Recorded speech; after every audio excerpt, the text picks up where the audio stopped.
O Cidades e Soluções de hoje reúne 3 dos mais importantes cientistas brasileiros para entender as previsões feitas pelo IPCC, Painel Intergovernamental de Mudanças Climáticas da ONU. Eles também integram o painel e ajudaram a fazer o último relatório divulgado dias atrás em Estocolmo, na Suécia. Nossos convidados são Carlos Nobre, secretário do Ministério da Ciência e Tecnologia e Inovação, Suzana Kahn, presidente do Comitê Científico do Painel Brasileiro de Mudança Climática, e Emílio Lahovere, coordenador científico deste mesmo painel e coordenador do Centro Clima da COP UFRJ. Vamos então acompanhar agora um resumo do que aparece neste último relatório do IPCC. 9.000 estudos climáticos reunidos em um relatório que traz informações preocupantes para a humanidade. A elevação da temperatura do planeta poderá chegar a 4,8 graus Celsius até o final do século. O limite considerado seguro pelos cientistas para evitar os piores cenários é de no máximo 2 graus de elevação.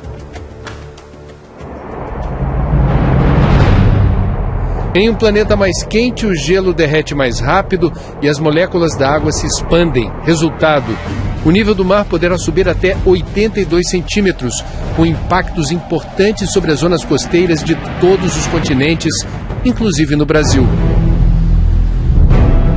Mais secas, mais inundações, tornados, tufões e furacões mais violentos. Os chamados eventos extremos também aparecem em lugar de destaque no relatório.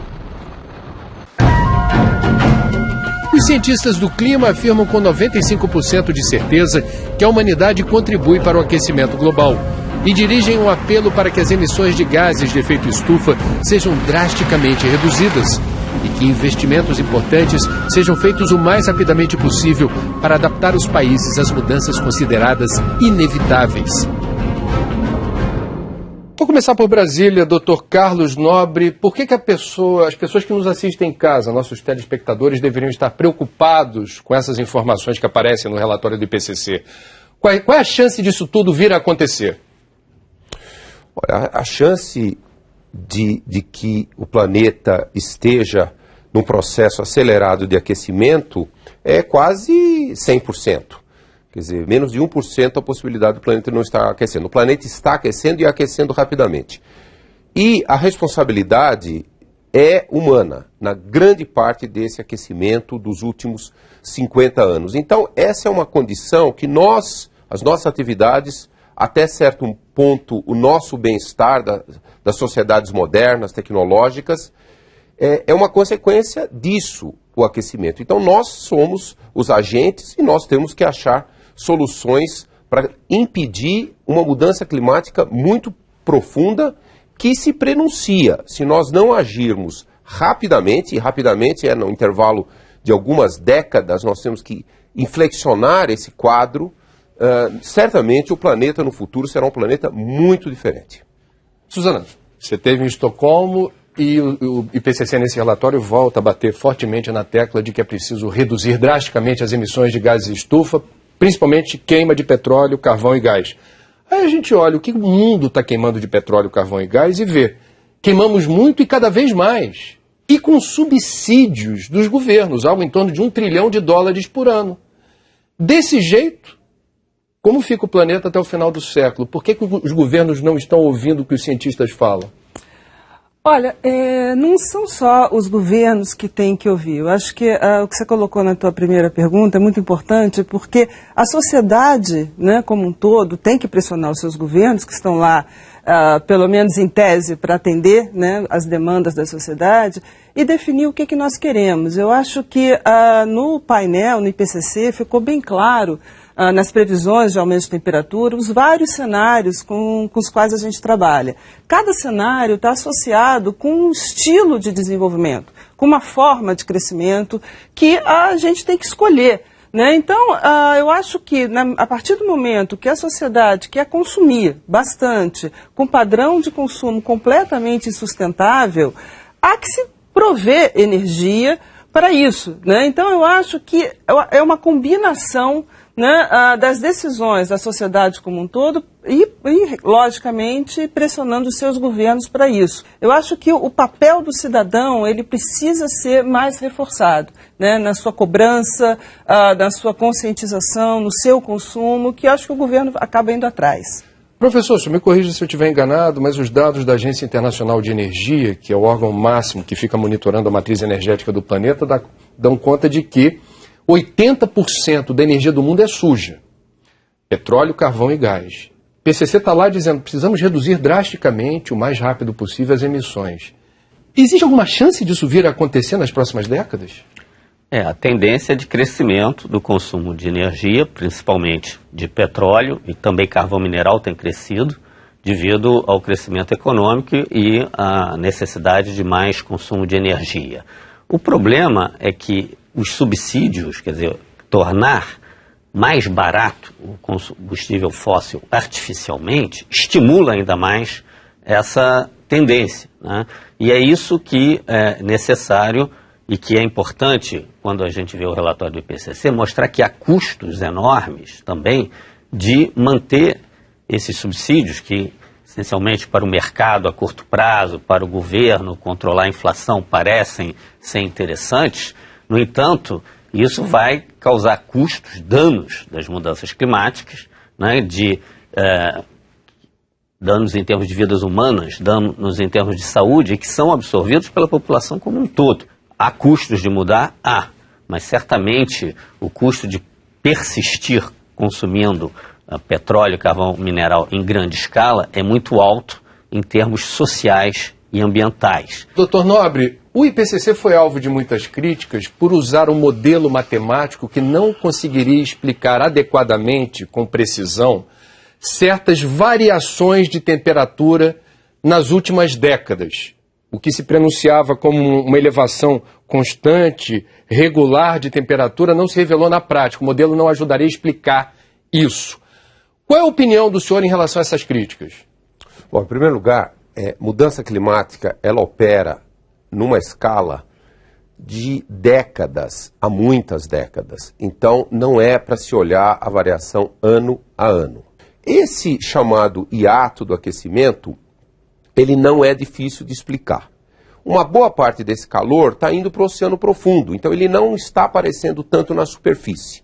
Então, isso explica por que nos últimos 3 anos, 2010, 2011 e 2012, nós não tivemos um aumento acelerado das temperaturas. Soma-se a isso que entre 2008 e 2011 houve mais erupções vulcânicas e os vulcões jogam partículas na atmosfera que refletem a radiação solar, esfriam ligeiramente o planeta. Então, quando nós somamos esse dado, que hoje já é mais conhecido, que uma parte do calor está atingindo os oceanos profundos, abaixo de 700 metros, e houve mais erupções vulcânicas, fica muito simples de explicar esse ligeiro arrefecimento do aquecimento em 2010, 2011 e 2012. Então, não existe, de fato, nenhum mistério. Suzana, você é especialista nesse monitoramento da contribuição do setor de transportes no agravamento do efeito estufa. O mundo adora automóvel. O automóvel é uma febre de consumo. E igualmente, tal qual falamos há pouco, crescimento do consumo de petróleo, carvão e gás, nós temos, ao que parece, um aumento expressivo nas emissões de gases de estufa por automóvel e por avião. Devemos ficar preocupados com isso? Qual é a solução? Olha, eu acho que a solução passa um pouco pela própria situação que a gente vai estar enfrentando em grandes cidades, que são os mega congestionamentos, né? Eu acho que isso já faz repensar um pouco a utilização do automóvel. Em várias cidades do mundo você já tem pedágio urbano, o estímulo para o uso de bicicleta, a construção de ciclovia, etc. Quer dizer, as pessoas vão continuar comprando os seus automóveis, mas talvez usando menos, que é o que importa, né? Usando eventualmente.